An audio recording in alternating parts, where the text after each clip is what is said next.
Oi pessoal, aqui é a Letícia Shin, do Terapia no Japão. Eu sou uma brasileira e psicóloga morando no Japão e trabalho como counselor com a comunidade latina.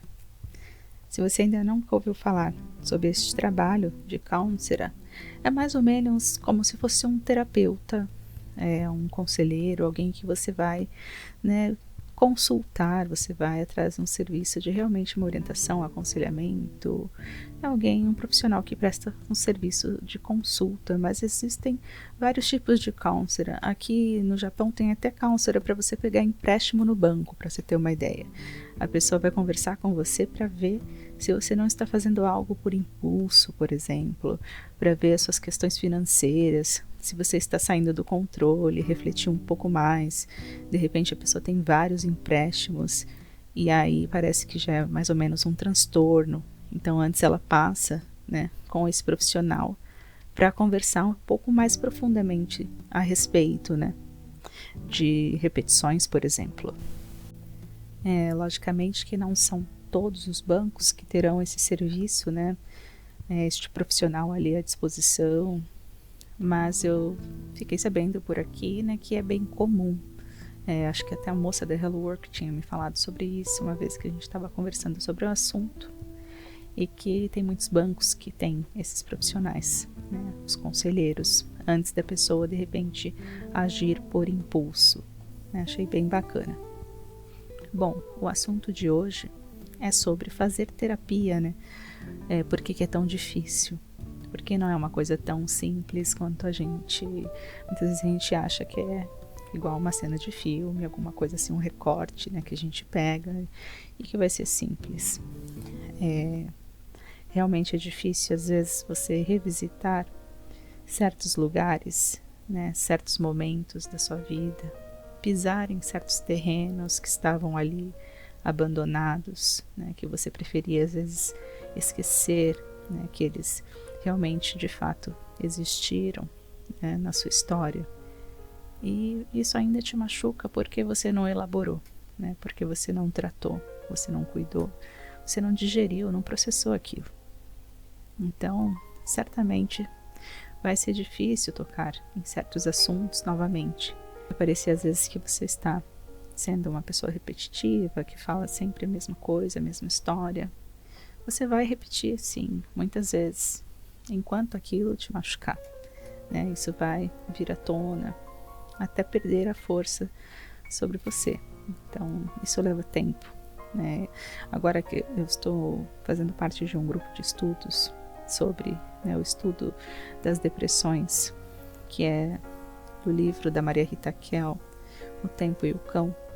É esplêndido e dá para refletir por muitos ângulos, os estados depressivos, por exemplo, e até às vezes algum exemplo também da neurose. E é o grupo de estudos do Fernando Lino. Você encontra o Fernando Lino no Instagram. E assim, a gente consegue refletir, muitos aspectos da subjetividade, da vida psíquica. E quando você perde, o encantamento pelo mundo, a Kel fala, é aí que se dá, os estados depressivos, não tem mais aquele colorido na vida, não enxerga mais isso. E uma das tarefas mais difíceis, da terapia é justamente devolver esse colorido para o viver. É recuperar, reconstruir essa relação com o mundo, com a vida. Tudo aquilo que ficou cinza é você voltar a ver sentido, a ver cores, a ver alegria, a ter algum tipo de entusiasmo. Isso é bem difícil. É um dia de cada vez. Não dá pra gente prometer jamais. Um profissional sério não vai te prometer a cura, que você vai estar ótimo daqui 1 mês, daqui 4 sessões, daqui 2 meses. Para você ter uma ideia, no livro ela cita uma paciente, um caso dela, que demorou 2 anos para a pessoa poder começar a se colocar como sujeito, da própria história. Quer dizer, é você começar a falar sobre o que você deseja, o que você sonha, o que você pensa, começar a sentir de fato, ao invés de corresponder sempre à demanda do outro. né, os desejos do outro, a vontade dos outros. É você começar realmente a tomar por si, né, as suas escolhas a partir do seu desejo, da sua vontade, os seus sonhos, a sua imaginação, as suas fantasias. Você deixar essas coisas virem, né, saírem, e não sempre ter que responder ao meio. Tem um trecho do livro que a Kel fala: a passagem por uma análise deve restituir a esse que se instalou em um mundo desencantado a possibilidade de sonhar, de recordar e também fantasiar, pois a fantasia é o suporte do desejo. A fantasia é o suporte do desejo, quer dizer, se você não fantasiar, né, não imaginar, não tiver algo aí dentro, você não dá nenhum passo. É o que o Lino fala no grupo de estudos. Você não consegue ir, por exemplo, numa padaria, num supermercado, comprar um pãozinho que você imagina, né, quentinho, com uma manteiga, e você vai tomar um café. Por exemplo, você imaginou o que você quer comer, o que você vai fazer hoje à tarde, cozinhar, enfim. Isso te move, isso te coloca em movimento. Isso faz você sair de casa e ir até lá, né? O sujeito que está depressivo, ele não tem mais interesse, né, em coisa alguma. Não investe assim nos seus pensamentos em nada. O mundo não tem interesse no mundo lá fora, porque a coragem, né, de ir atrás das suas fantasias, né, da capacidade de fantasiar, né, essa coragem que está ligada a essa capacidade de fantasiar, ela foi perdida. Então a pessoa não tem mais coragem de entrar em contato com ela mesma, com os próprios desejos, com o que ela quer. Não consegue vislumbrar as possibilidades que a vida pode oferecer. E a terapia vem justamente para isso, para tentar, né, devolver este olhar para a vida. É uma coisa que a gente não faz em um dia, uma sessão, um mês, né, 2 meses. Não existe isso, né? Não é um fast food.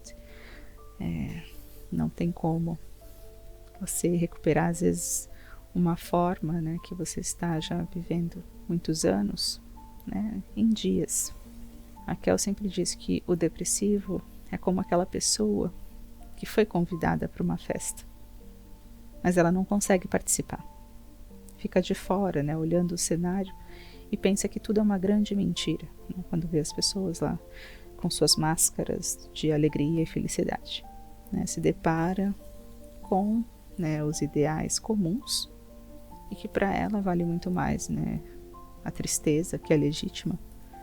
Por que eu vou abrir mão da minha verdade, né, se eu acho que o mundo é uma mentira? Aí ele falou no último encontro: você só dá o passo que a sua fantasia alcança. Sem fantasiar, nós tropeçamos, né? Quer dizer, se a gente não imaginar, não prestar atenção para onde a gente está indo, a gente bate, né, com a cara no poste, sei lá. A gente precisa ter uma direção, né? O pensamento, você está ali imaginando o que você vai fazer, para onde você vai. E alguém que está estagnado é uma pessoa que não consegue nem chão para pisar, não consegue mais imaginar nem mesmo o próprio chão, né? Então, onde que está essa fantasia, né? E o que causa o entusiasmo? Essas são as questões que são levantadas, né? O que faz você sonhar? O que faz você vibrar? Né? O que te tira deste lugar estagnado, deste lugar de não conseguir realizar nada, né? De estar assim, entregue, de desistir, né? O que te move na direção dos seus sonhos? O que reacende essa chama que está quase apagada aí dentro? O que te devolve a vontade de viver? É investigar todos esses cenários. Em algum momento você teve vontade de viver, você tinha alegria, você tinha motivos, né? O que acontecia? Por que era bom, né, nessa época? Tudo isso é o processo terapêutico. E para se construir um caminho, né, leva tempo. É por isso que é tão difícil. É por isso que tem tanta desistência. Muita gente para no meio do caminho. Lógico que você não é refém da terapia, do terapeuta, jamais. Você tem que estar ali, né? Se você sente bem, se você consegue, se você quer, né, seguir firme nessa direção. Mas você precisa ter consciência disso, que você terá, sim, suas resistências, né? Porque você está construindo um caminho. E geralmente a gente tem um pouco de resistência com algo novo também, né? Você começar a romper com as repetições e você começar a construir algo novo, se descobrir, né? Redescobrir, né, quem você é e sustentar suas escolhas, seu desejo, né, suas vontades, o que você realmente quer fazer e não o desejo de alguém, não responder à demanda dos outros, né? E por isso que às vezes parece que não tem nada a dizer, porque demora um pouco para descobrir a própria produção discursiva. Nem sempre você vai sair bem, né, após uma sessão de terapia, você não vai sair sempre saltitante, feliz, entusiasmado. Não é bem assim, né, que acontece. Terão os dias, né, que você vai sair um pouco mais triste, mexido. Na verdade, é indicado que você fique 1 hora ou 2 logo após a sua sessão, sem você fazer nada, assim, para você elaborar o que você falou, o que você pensou naquele momento, para realmente você colocar no lugar, né, em ordem ali seus pensamentos, seus sentimentos. O recomendado é isso, pelo menos 1 hora, você resguardar ali aquele momento após a sua terapia, para você introjetar aos pouquinhos, para você realmente fazer o processo de elaboração, né? Então nem sempre vai ser bom, porque todos os sofrimentos, né, da sua vida, né, você não vai curar numa mágica, numa sessão. Vai ter momentos que serão mais difíceis, que vão te machucar, porque você está revisitando esses lugares, né, que marcaram sua vida. Momentos dolorosos, pesados, difíceis de falar, porque certos personagens assim, né, que fizeram ou ainda fazem parte, né, da sua vida, da sua história, né, são os fantasmas e que muitas vezes podem te atormentar ainda. Então, às vezes você vai passar por alguns períodos mais deprimido, né, ou deprimida, porque você está tocando nessas feridas. Às vezes você vai passar, né, por períodos mais deprimidos, assim, porque você está tocando em feridas muito profundas, trazendo para análise aquilo que não cabe, que não convém levar para outro lugar, né? Porque elaboração de lutos reais, de ideais, né? Suas questões mais íntimas, você vai processar, elaborar, digerir, deixar que isso doa no lugar certo, né? No momento certo. Isso é a terapia, né? Ressignificar suas vivências, poder transformar o olhar, né, em relação a tudo aquilo que te aconteceu. Tem uma postagem que eu gosto muito, que é bem antiga, da época da faculdade, que eu vou até repostar no meu Instagram, que é um senhor dirigindo, e aí ele fala assim: essas palavras me feriram de tal forma que eu disse a mim mesmo: eu vou repetir essas duras palavras até que elas se tornem simples palavras e não me machuquem mais. Eu acho, né, maravilhoso. Isso aqui, né, essa frasezinha dele dirigindo, aí tem o balãozinho, ele falando isso. Isso é ressignificar, né? Ressignificar suas vivências, trabalhar aquilo, por que machucou tanto. Vou repetir, vou falar sobre isso, até que isso não tenha mais força sobre mim, né? Até que isso não me machuque mais, até que eu deixe isso pequeno. Eu vou transformar esse fantasma, eu vou entender por que isso me machuca. E claro, o mais importante é respeitar o próprio tempo. Respeitar o tempo, porque se você pensar em alguém, por exemplo, que perdeu uma pessoa que está de luto, não é desrespeitoso você falar para a pessoa: se anima aí, fulano, vamos sair, né? Vamos para academia, ou sei lá, vamos passear, ou vamos para um show, já tem uma semana, já tem um mês, nossa, bola para frente, vida que segue. É muito desrespeito, né? Porque só quem sente, só quem está passando por isso, né, por aquele momento tão difícil, que sabe o que é estar enlutado, né? O outro não sabe, então você não pode querer corresponder à demanda do outro.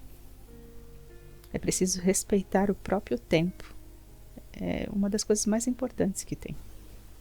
Quer dizer, a pessoa que está enlutada, né?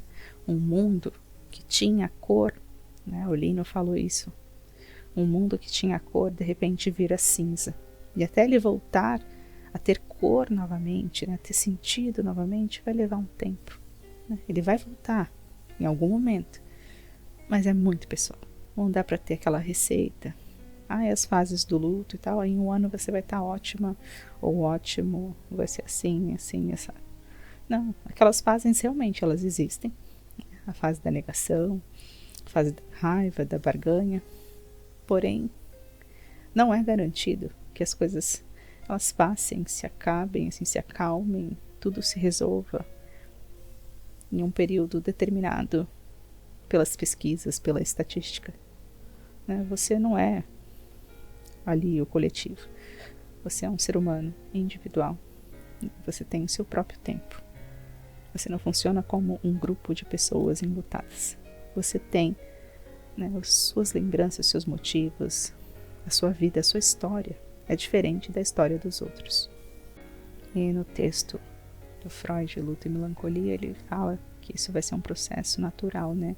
Aquilo de voltar a ver cor no mundo, né? Após o processo, né, de luto, né? O enlutado vai ter seu próprio tempo. Depois volta a ver o colorido no mundo outra vez, né? Você volta a circular, a passar pelos lugares que você passava, fazer as coisas que você fazia, mas tudo isso é no seu tempo, né? Você ainda vai sentir a perda, mas existe algo no mundo que vai mobilizar, né? Vai fazer você voltar a investir, né, a sua atenção no mundo externo, né, a ver o mundo lá fora. A diferença é que a pessoa que está nos estados depressivos, ela parece mais um enlutado eterno, né? Até um momento que essa pessoa ousa realmente descobrir, né? Dizer sobre o próprio desejo, descobrir o que deseja. A Michelle Roman diz que é possível, né, deslocar essa posição do depressivo, transformar isso em outra coisa, sair disso. Só não se sabe ainda, né, o que é possível construir nesse caminho. Mas é um novo caminho, né? Algo que fica ali em aberto, né? Essa possibilidade se abre com a terapia.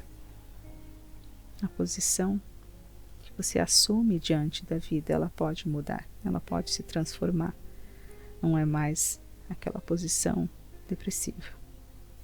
Você pode voltar, né, a descobrir coisas, a ter interesse pelo mundo lá fora e realmente desenvolver algo para além daquilo que você conhece. A Maria Rita Kell fala no livro, né, que é muito importante que a pessoa volte, né, a se divertir, a obter algum prazer na vida, né, seja corporal, físico, sublimado, né, atividades terapêuticas, por exemplo, é sublimação. Você pintar, desenhar, cozinhar, passear, enfim, fotografar, escrever algo, compor uma música, começar a tocar um instrumento musical, fazer, sei lá, um esporte. Essa é uma parte, né, sublimada de obtenção de prazer. Não é só físico, erótico, né, corporal. Por isso que é preciso apostar em alguma coisa, né, escolher algo para construir essa fantasia de que eu posso, de novo, estar em movimento. Começar, né, a registrar ali no imaginário identificações, ideais, construir novos ideais, né, vislumbrar novas possibilidades de viver.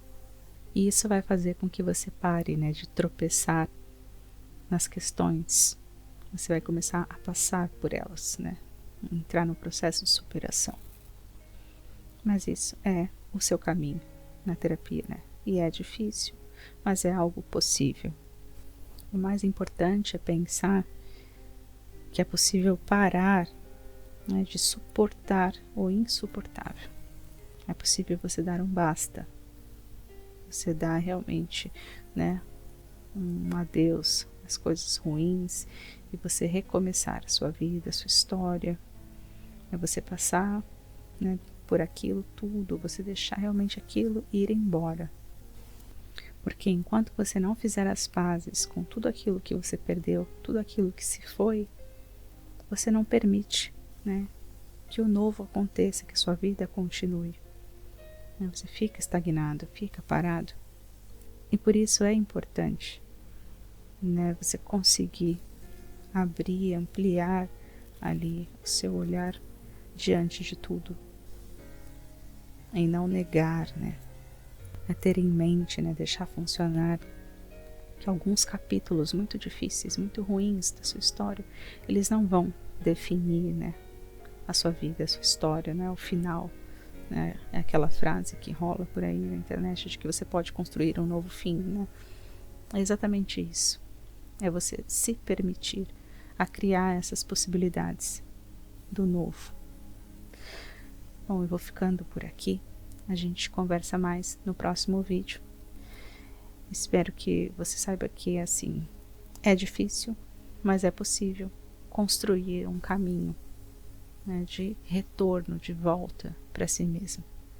Você pode retornar, né? Se você se perdeu, você pode retornar para si mesmo, né? Cuide, sim, da sua subjetividade, cuide da sua vida psíquica, né? Cuide da sua mente, da sua vida interior, porque na maior parte do tempo você está muito mais em contato com você mesmo do que com o resto do mundo, né? Com o que está aí fora. Então você precisa cuidar da sua primeira morada, que é a sua mente.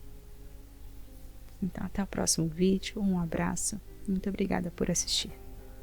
Não esqueça de curtir, compartilhar, comentar e se inscreve no canal. Me segue também no Instagram, @terapia no Japão. Até a próxima.